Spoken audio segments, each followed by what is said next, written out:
What's up, Mid Michigan? Thank you so much for joining me at the digital desk. I'm your digital news anchor, Kyle Macon. And happy Wednesday, you guys. We're halfway through the week. We got a few more days to go, and we'll be here to the weekend. But yeah, I hope you guys are having a great Wednesday. It looks like it's actually partially sunny, so it is not a bad day. Looks like tomorrow we're going to be kind of back to some rain, possibly. But hey, we can enjoy the warm weather while we can, and hopefully it will kind of melt some of that ice that's been stuck on your driveway if you haven't been able to get that off yet. But of course, we're at the digital desk, so I'm going to take a look at some of the big stories coming out of mid-Michigan. And today we're going to start off with the marijuana wholesale tax that has just been passed. Well, it was passed originally. An injunction happened where it paused this new tax while the judge just ruled it's going to go into place and go into effect on January 1st. So if you're a cannabis user, your prices probably and most likely will be going up in the near future. So let's get into it and take a look at the big stories coming out of mid-Michigan.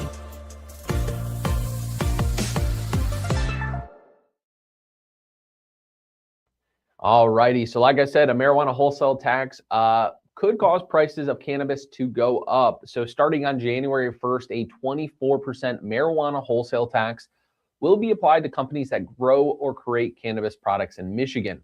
Now, just to note, guys, that if you guys are going to a dispensary and buying stuff, you're not going to be paying the tax. The tax is made by simply the people that create the products or grow it, like I said, right in that top line. So it's not something you guys will pay.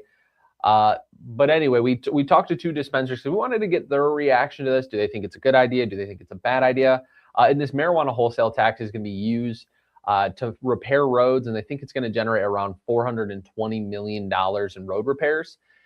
So we talked to Smoke Cannabis in Flint and Lighten 'em Up Cannabis, which Lighten 'em Up Cannabis has multiple dispensaries across Genesee County.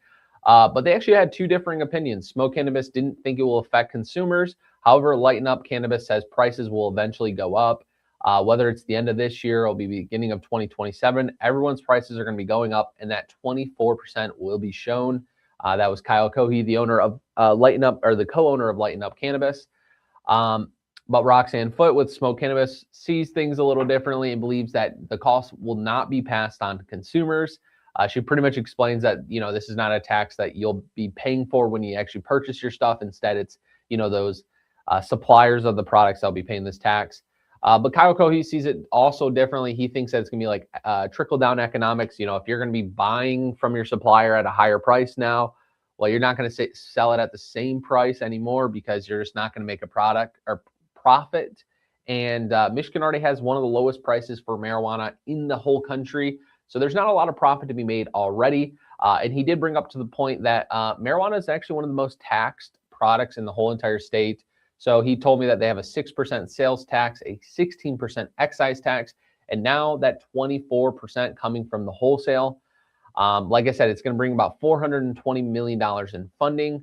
And so a lot of your dispensaries, so this is the biggest thing about it. So maybe like from this soundbite that Kyle gave us over here, the beginning of 2027, maybe at the end of the year of 2026.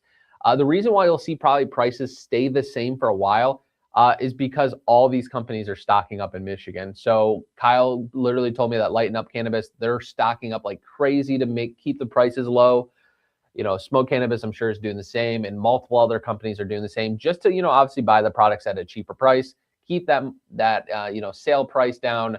But eventually when that product goes up, Kyle Cohey believes that, it's going to hurt small dispensaries. They're not going to be able to make much profit. But Smoke Cannabis sees no issue with it and has no issue with the tax being applied to the industry.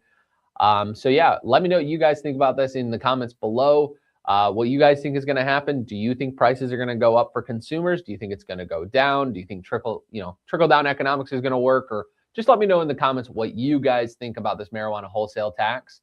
And moving over, a good reminder, guys, do not order illegal things through the mail because they will often find out what you are ordering. A Flint man is facing charges after a firearm conversion kits were seized by U.S. Customs. So this gentleman, let me see, where's his name? A Flint man is facing trial for multiple felonies after a U.S. Customs intercepted two packages that officials allege contain illegal firearm-related merchandise from China. According to Genesee County prosecutor, a 24-year-old Chad Edward Walker is now facing the following charges: receiving and concealing a stolen firearm, possession of methamphetamine, possession of a device that is designed to intend or to use to convert a semi-automatic, and a bunch of other firearm charges. Firearm into a fully automatic firearm. So pretty much what he was doing is he was ordering conversion kits to turn a Glock into an automatic Glock. What do they call it? The switches. Yeah, they turn them into the switches. Or I don't even, maybe that's just what they call them. But anyway, they're pretty much, he was just looking to get his pistol turned into an automatic pistol.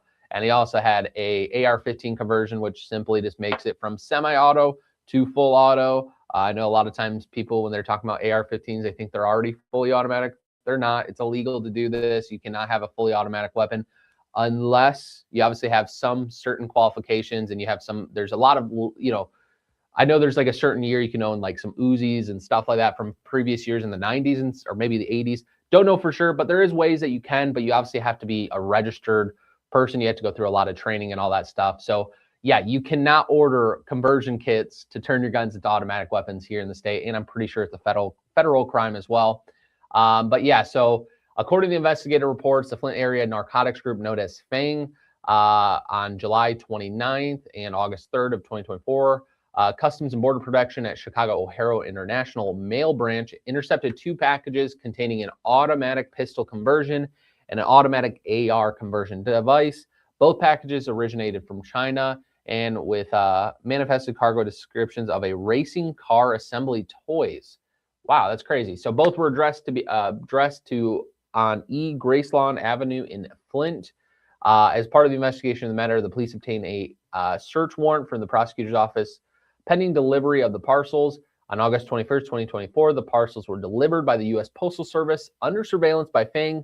Minutes after delivery, FANG officers executed the search warrant and found the parcels, one of which had already been tossed into the attic. During the search premises, officers discovered a stolen Glock pistol and methamphetamine pills on top of a refrigerator. So yeah, guys, don't be ordering conversion kits. It is illegal. You cannot order that stuff through the mail. And if you think they are not checking that stuff, you were dead wrong. I mean, this is obviously, like I said, guys, we're just kind of finding out an update on this case. But like you said, like you can see, it literally was going on in 2024. So don't do this, guys. You'll get caught.